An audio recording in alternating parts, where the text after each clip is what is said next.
Mengapa doa-doa kita terhenti? Apakah kita orang yang memberontak? Apakah kita muslim yang memberontak? Serangan pertama, mengapa doa-doa kita terhenti? Apakah kita orang yang memberontak? Apakah kita muslim yang memberontak? Serangan pertama ke Syam dilakukan oleh Umar bin Ash radhiyallahu ta'ala anhu dengan pasukan berjumlah 8.000 orang. Romawi mendapatkan kabar ini, sehingga mereka mengirimkan pasukan sebanyak 100.000 orang. Jurgis adalah panglima mereka, yang juga merupakan saudara dari Kaisar Romawi. Pasukan 100.000 itu mengepung pasukan yang hanya berjumlah 8.000 orang. Hazrat Wasilah ta'ala turut serta dalam perang ini.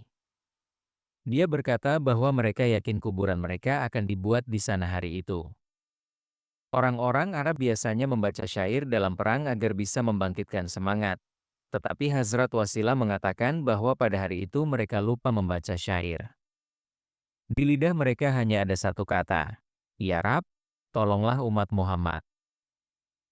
Pedang mereka tetap berayun di tangan, dan lidah mereka terus memohon kepada Allah. Hazrat Abdullah bin Umar, putra Hazrat Umar, juga ikut serta dalam perang ini. Dia berkata bahwa ketika matahari mulai terbenam, mereka terus memandang ke langit. Dia berkata, "Ketika aku melihat ke atas, aku melihat pintu langit terbuka, dan dari situ muncul kuda-kuda berwarna syihabi, perak, ditunggangi oleh orang-orang yang mengenakan sorban putih di kepala mereka. Di depan mereka ada seorang penunggang dengan tombak panjang di tangannya. Dia berseru, 'Wahai umat Muhammad, berbahagialah, Allah telah datang untuk menolongmu. Wahai Abu Sufyan, jika kamu menginginkan kehormatan di dunia dan akhirat, kamu harus mengikutiku. Tidak ada jalan lain, tidak ada jalan lain, tidak ada jalan lain. Hanya ada satu cara, hanya ada satu jalan, dan itu adalah Muhammad Rasulullah. Ketika kamu mengikuti Nabi, dalam setiap urusan, aku akan menjadi milikmu, dan kamu akan menjadi milikku. Kamu akan meminta, dan aku akan memberi. Kamu akan memohon, dan aku akan mengabulkan. Kamu akan meminta pertolongan, dan aku akan menolong.' Mengapa doa-doa kita terhenti? Apakah kita orang yang memberontak? Apakah kita muslim yang memberontak? Matahari terbenam, dan kita terus memandang ke langit. Ketika aku melihat ke atas, aku melihat pintu langit terbuka. Mereka semua berseru, 'Wahai umat Muhammad, berbahagialah, Allah telah datang untuk menolongmu.' Mereka datang, dan mereka menghilang di dalam kita, dan setengah jam kemudian, pasukan 100.000 melarikan diri dari pasukan 8.000. Dulu, kita juga pernah merasakan kerinduan kepadamu. Dulu, kita juga pernah berjalan di jalan yang sama. Dulu, kita juga pernah saling mengenal. Kamu mungkin ingat, atau mungkin tidak, bahwa kehidupan Nabi adalah teladan yang sempurna. Kita harus mengikutinya, baik menjadi pembangun, petani, dokter, pedagang, atau ilmuwan. Baik perempuan maupun laki-laki, siapapun yang mengikuti jalan ini, kesuksesan akan menjadi mahkota di dahi mereka. Di sana, hanya satu mata uang yang berlaku, yaitu Muhammad Rasulullah. Saudara-saudara, aku hanya ingin berbicara singkat. Jangan lupa kepada Allah dan Rasul-Nya, demi dunia ini, dan jangan membuat mereka marah. Yazid membunuh keluarga Rasulullah, ahli bait, dan ini adalah peristiwa besar Karbala yang belum pernah terjadi sebelumnya dan tidak akan terjadi lagi dalam sejarah dunia. Sebanyak 18 pemuda dari keturunan Rasulullah dibunuh. Yazid, yang memerintah wilayah seluas 9 juta mil persegi, meninggal pada usia 42 tahun. Putranya, Muawiyah bin Yazid rahmatullah, naik tahta pada usia 22 tahun. Kakeknya memperluas kekuasaan, ayahnya memperkuatnya, dan pada zaman Yazid, kekuasaan itu tetap ada. Sekarang, seorang pemuda ini memerintah 3 benua besar. Raja-raja ini bukanlah seperti presiden dan perdana menteri masa kini yang tidak bernilai sepeser pun, tetapi mereka adalah raja yang berkuasa penuh. Dia memerintah selama 40 hari, lalu memanggil seluruh keluarga dan berkata, "Bayangkan, seorang pangeran berusia 22 tahun, dengan 3 benua besar tunduk di hadapannya, betapa besar kehormatan yang dia miliki, Pada waktu itu, tidak ada uang kertas, melainkan emas, perak, dan berlian, kekayaan yang nyata. Apakah kekayaan kertas ini kekayaan sejati? Ini adalah penipuan oleh orang-orang Yahudi. Dia mengumpulkan semua orang dan memberikan khotbah singkat. Karena Abi Jabbaran, ayahku adalah seorang zalim. Dia menumpahkan darah keluarga Rasulullah, dan aku mengutuk takhta yang berdiri di atas darah ahli bait. Inilah kerajaanmu, berikan kepada siapapun yang kamu inginkan. Aku melepaskan diri darinya. Dia meninggalkan kekuasaan atas 3 benua besar demi Allah dan Rasul-Nya, dan dia hidup dalam kesederhanaan. Dan hari ini, aku mengenangnya dengan penuh kehormatan. Ketika aku mengenang ayahnya, nadaku keras, tetapi ketika aku mengenang putranya, nadaku lembut. Dia meninggalkan kekuasaan atas 3 benua besar karena di bawahnya ada darah keluarga Rasulullah. Dia berkata, aku tidak menginginkan kekuasaan ini. Untuk menyenangkan Allah dan Rasul-Nya, bahkan transaksi terbesar di dunia ini akan terasa murah. Seorang sahabat datang dan berkata, "Ya Rasulullah, kurma milik tetanggaku jatuh ke rumahku. Ketika buahnya matang dan jatuh, anak-anakku yang masih kecil mengambilnya dan memakannya.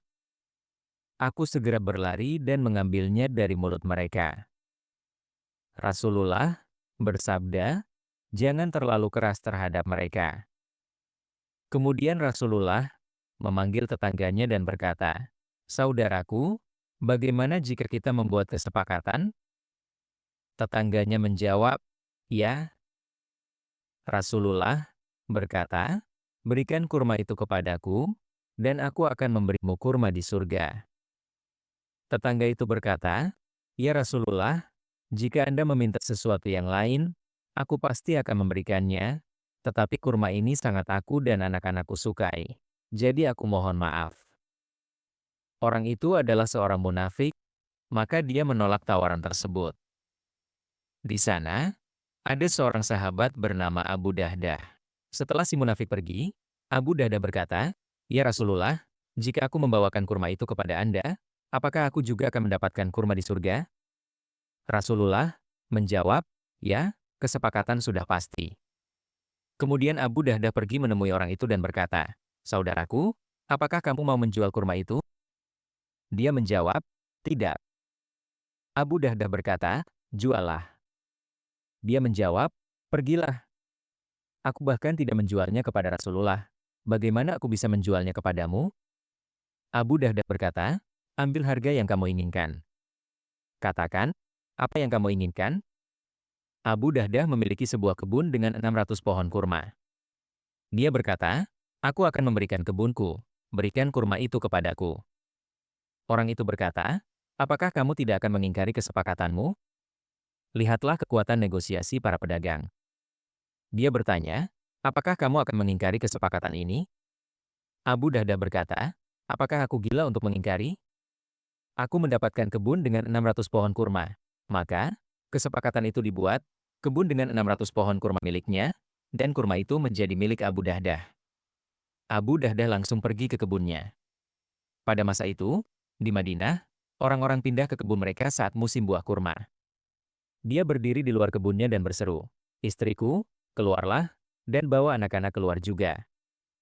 Istrinya bertanya, "Ada apa?" Abu Dahdah menjawab, "Aku telah menjual kebun ini." Istrinya bertanya, "Berapa harganya?" Dia menjawab, "Aku mendapatkan kurma di surga." Istrinya berkata, "Rabbana halbay, Rabbana halbay." Wah, sungguh transaksi yang luar biasa. Sungguh menakjubkan. Abu Dahdah berkata, "Istriku, jangan terlalu berisik, kamu bisa membahayakan kami. Bawa anak-anak keluar." Kemudian dia berlari ke Rasulullah dan berkata, "Ya Rasulullah, aku telah membeli kurma itu. Berikan kepada Ansyari itu." Rasulullah bertanya, "Berapa harganya?"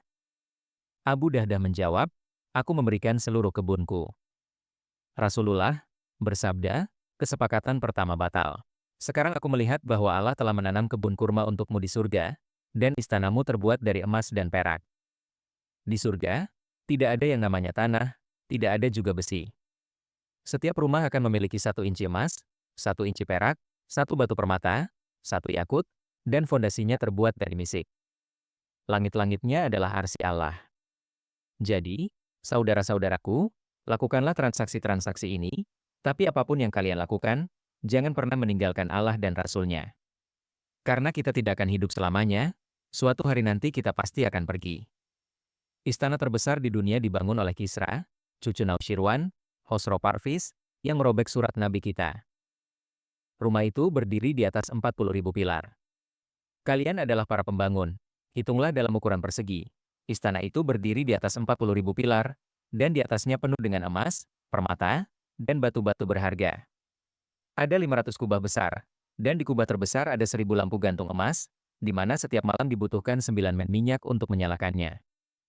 Hanya untuk satu malam, dibutuhkan 3.000 petugas kebersihan, 6.000 pelayan, dan 12.000 tentara untuk menjaga istana itu. Tetapi dia tidak bisa bertahan hidup bahkan beberapa tahun.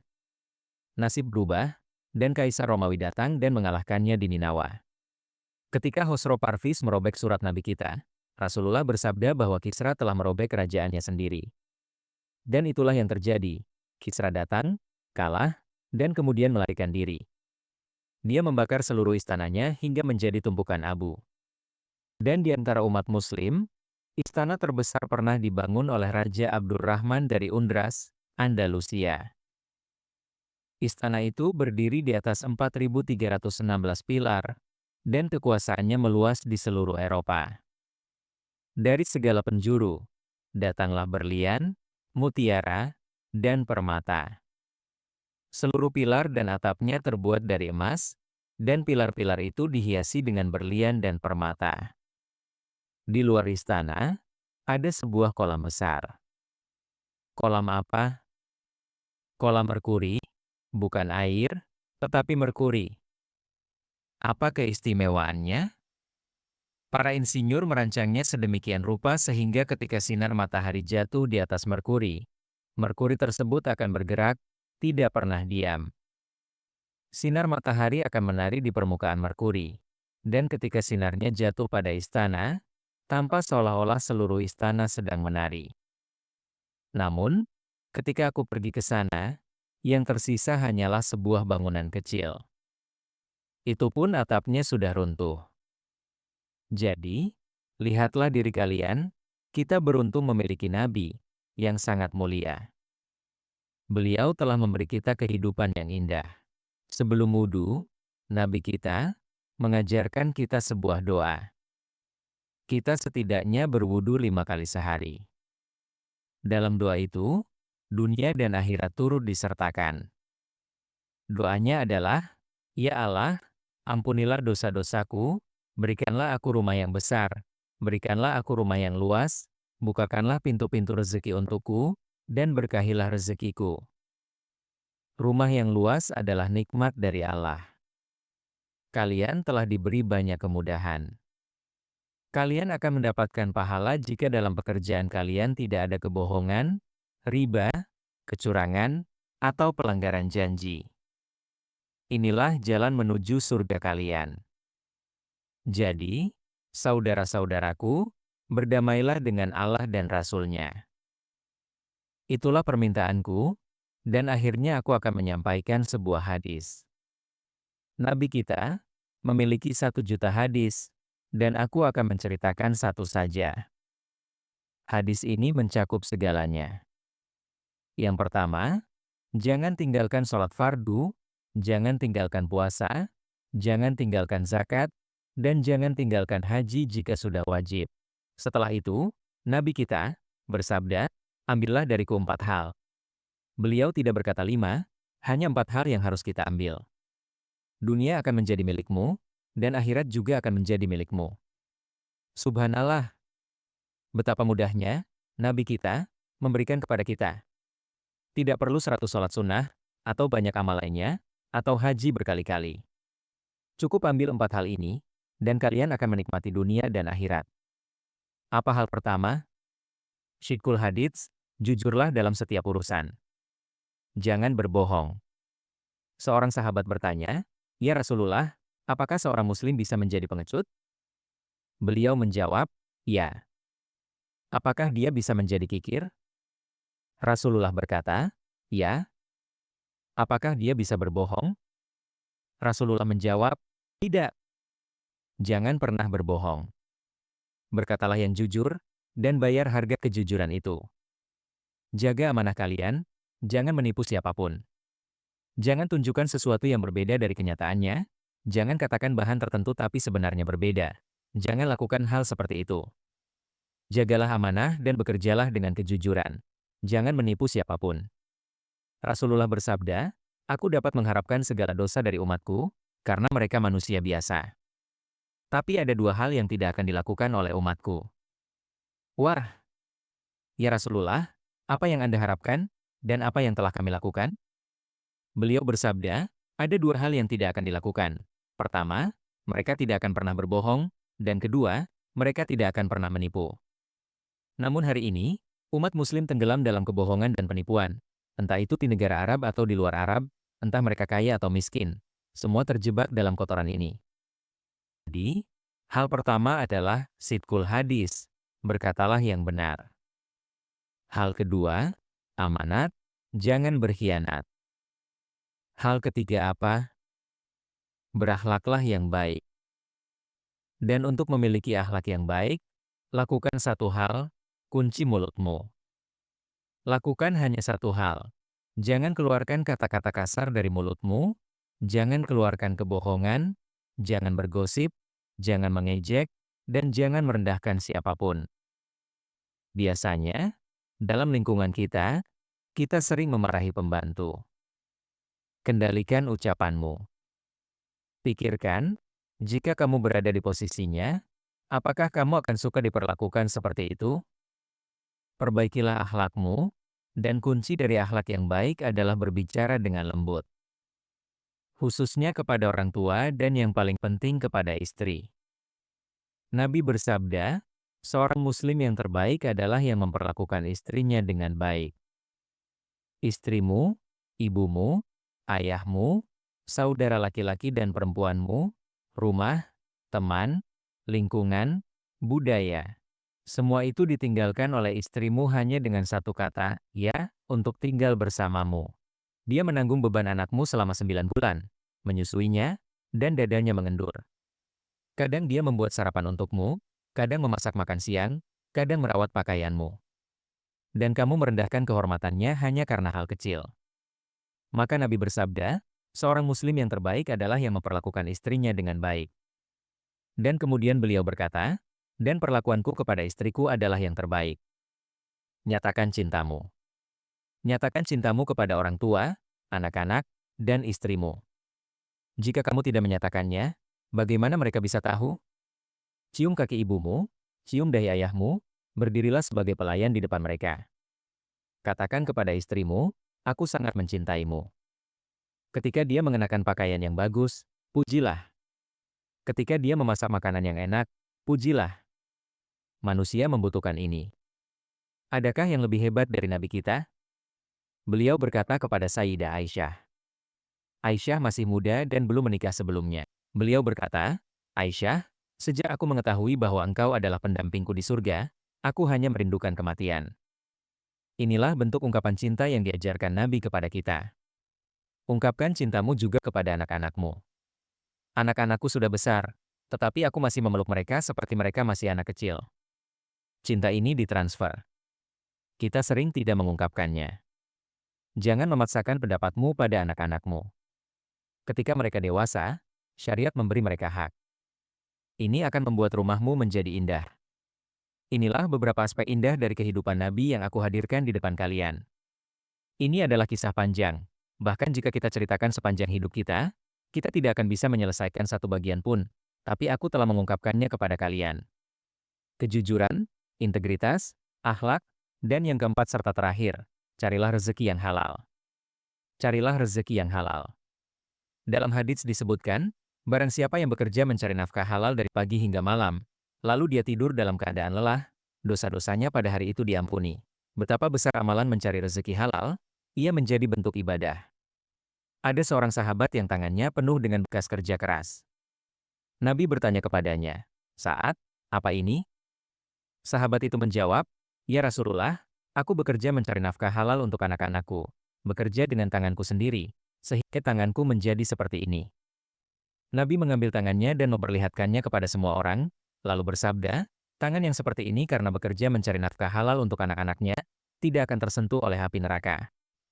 Tidak hanya sholat yang bisa menghapus dosa, haji juga tidak, tetapi mencari nafkah halal setiap hari juga membersihkan dosa. Jadi, jika kamu melakukan transaksi dengan Allah dan Rasul-Nya, maka itu adalah kebahagiaan. Tetapi jika kamu hanya terjebak dalam urusan dunia, kamu akan mati dalam keadaan sia-sia, tanpa membawa apapun bersamamu. Semoga Allah memberi aku dan kalian kemampuan untuk menjalani hidup dengan mengikuti kehidupan Nabi dan mematuhi Tuhan kita. Dan jika kamu berselisih dengan seseorang, berdamailah. Jika ada perselisihan, jangan berhenti berbicara.